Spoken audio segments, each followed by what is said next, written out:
रंगारंगानं सांडली। या वर्षी माऊलींच्या पालखीचा मार्ग, मुक्काम, रिंगण आणि नेमकं वेळापत्रक कसं आहे, चला मॅपद्वारे पाहूया। गाठ भंगा बांधली।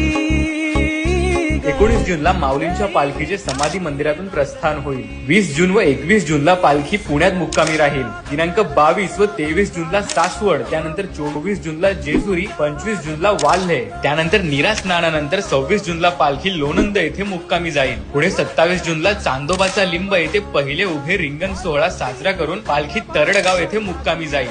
27 जूनला फलटण, 29 जूनला बरड, 30 जूनला नातेपुते, त्यानंतर 1 जुलैला पुरंदवडे येथे पहिले गोल रिंगण घेऊन पालखी माळशिरसला मुक्कामी जाईल।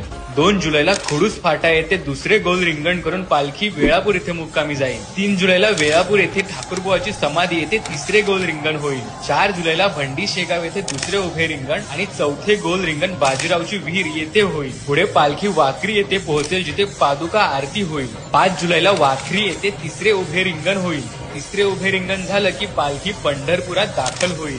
6 जुलैला आषाढी एकादशी निमित्त पंढरपूर येथे नगर प्रदक्षिणा आणि श्रींचे चंद्रभागा स्नान होईल आणि पुढे 10 जुलैपर्यंत पालखी पंढरपुरातच असेल।